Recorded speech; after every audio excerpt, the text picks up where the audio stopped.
Vamos agora então fazer a nossa conexão com Brasília. É o Caian Messina, que está aqui de novo com a gente, nosso sócio já, hein? Para nossa sorte, hein? Boa tarde, E aí, querido. Caian? Tudo bom, pessoal? Boa tarde a vocês. Eu vou ser obrigado a tirar onda aqui. Por quê? Vocês estão hoje apenas na capital paulista. Eu tô aqui na capital da América do Sul, minha gente. Eu sou da América do Sul. Fábio fica agora devendo essa música aí, porque eu cantando estrago a música, né? Então, ele que lute para achar. Isso aí. Vamos dar trabalho. Vamos lá, Porque, Caian. né? Bom, Afinal de contas, né, aqui a capital da América do Sul, porque temos aqui a presença de 11 dos 12 presidentes da região, apenas a presidente do Peru não veio, né? Ela mandou representante porque Dina Boluarte está sofrendo uma situação complicada ali do ponto de vista jurídico no país, né? Mas, enfim, coisas da América do Sul, né? Mais América do Sul do que isso.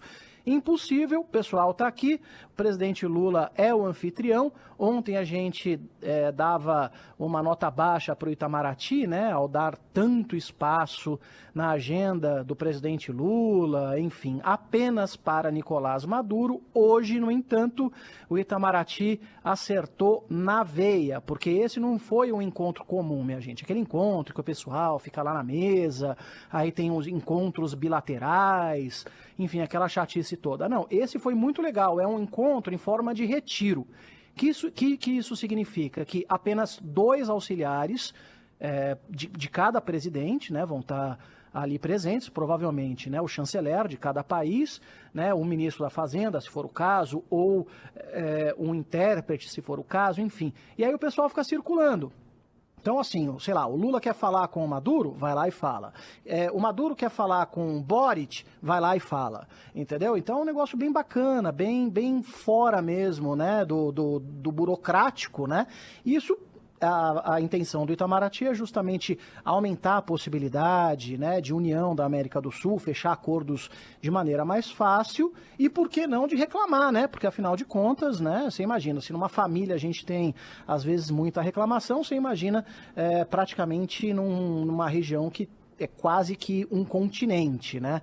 E né, teve uma coisa que também foi muito importante. O pessoal, ontem a gente falava, né, Adriana, você lembra bem, dessa questão do norte do país, né, da compra de energia da Venezuela, como é importante realmente a integração, né? Seja de país de esquerda, país governado por ditador, país de direita, enfim, não interessa a política. E isso Lula deixou realmente muito claro.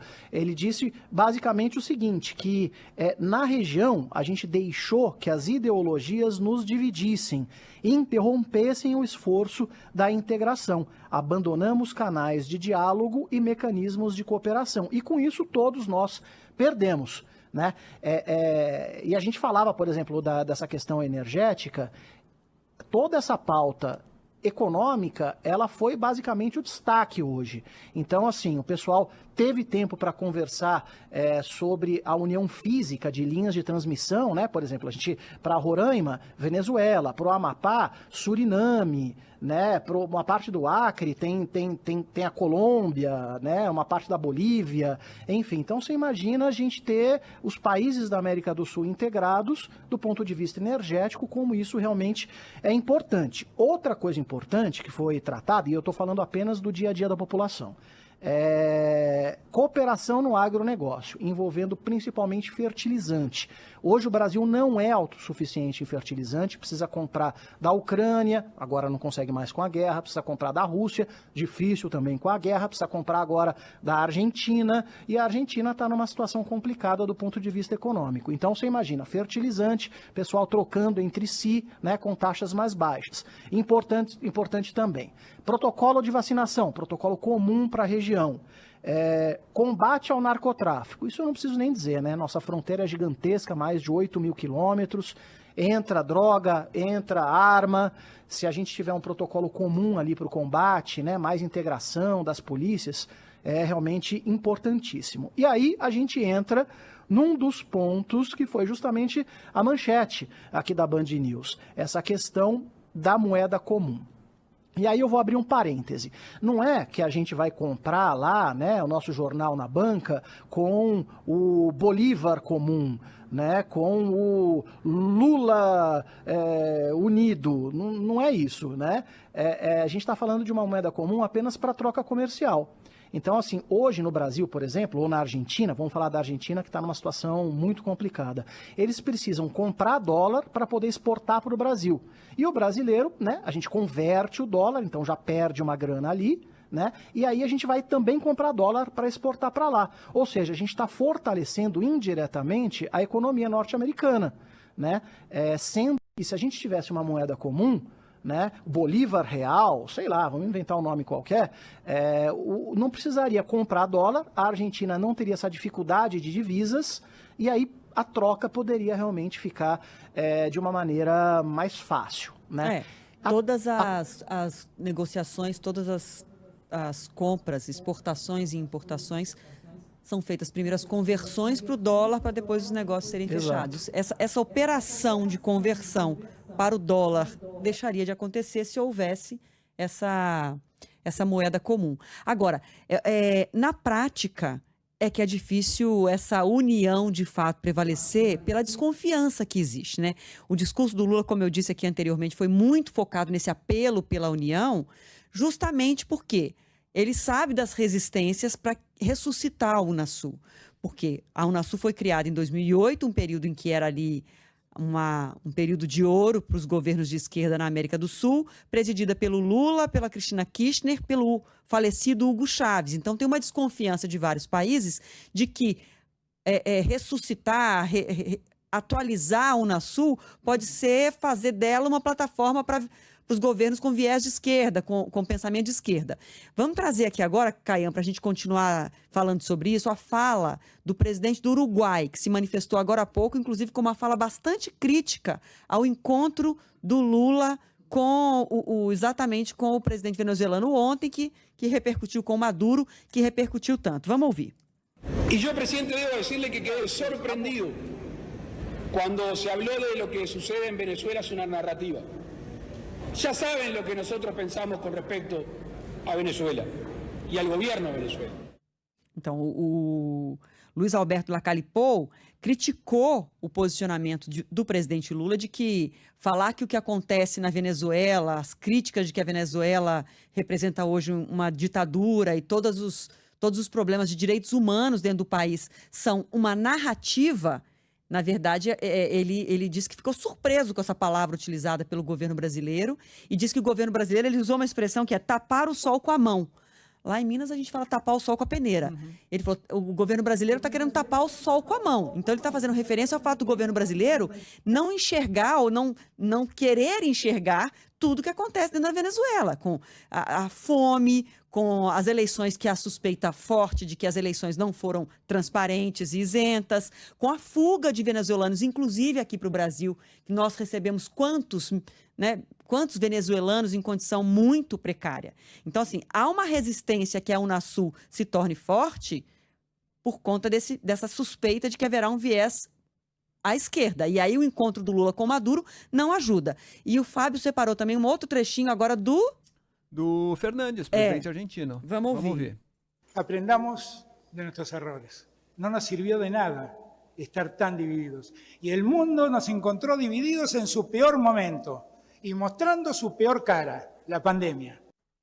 Ele ressaltando aí a necessidade de união, né? Que a América do Sul perdeu com a divisão, que segundo ele aconteceu nos últimos tempos, sobretudo durante a pandemia.